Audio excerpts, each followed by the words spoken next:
Hi, I am Azure Sullivan here with Kids House Secrets, and today I want to talk about my 5 most favorite tips when decorating or arranging your kid's bedroom. Now, number 1 is to make a list of the largest items or furniture items that have to go into the room. This is really important because if you kind of just start with everything inside the room and you realize you don't like it or it's not working, especially if you're working within a really small space, it's hard to move the furniture around and it can get kind of cumbersome and a little difficult to work with. So it's good to say I need, at least the bed, the changing table, or, XYZ, so that it really helps you start planning and mapping out in your brain before you even get into the bedroom, so that you can start eliminating things like that one poof or that one extra chair that you don't need. And it really helps start building up the room in your brain. Number 2 is I really like people to stay away from hugging the walls with furniture. And I say this because sometimes I go into a room and they have the bed lined along the wall, they have the changing table aligned on the wall, they have their desk aligned on the wall, and you end up with this very large open space in the middle, and it's real estate that's not being used, and instead it's kind of occupying just a rug or maybe a couple stuffed animals. And really what you want to do is kind of create stations, especially if you have a newborn.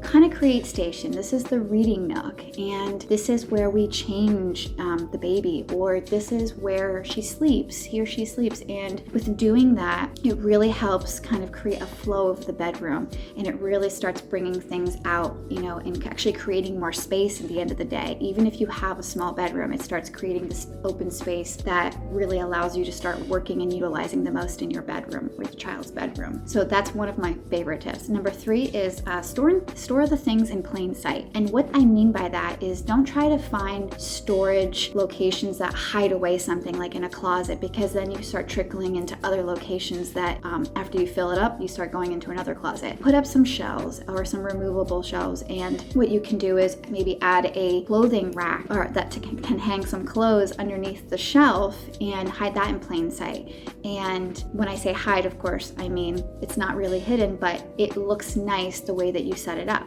So if it's intentional and you know that that's what you want, it'll look beautiful in the end with a couple of tweaks. But also you can have, maybe if you have like a bookshelf and you have space on top of that bookshelf with some trinkets, instead maybe get some matching bins and put some toys up there, or some extra books that maybe they're not in the age group that you want, but you want to store the items there for now, or some clothes that don't fit your child yet, instead of placing things on inside their closet and you don't have space for it. So it's really helpful if you expand out to the walls on top of bookshelves or under a television using cube shelving or something along those lines, and keeping it out. And this also helps with accessibility if it's something you want to store and use every day, instead of having to climb inside of a closet to get to, or maybe underneath a pile of clothing. So it's really helpful to do this. Number 4 is stick with the same color scheme along the way. So pick 3-4 colors. It could be bright, bold, not bright, and as long as they go well together, the colors that you choose, stick with those colors and not introduce any new colors. This really helps tie the whole room together.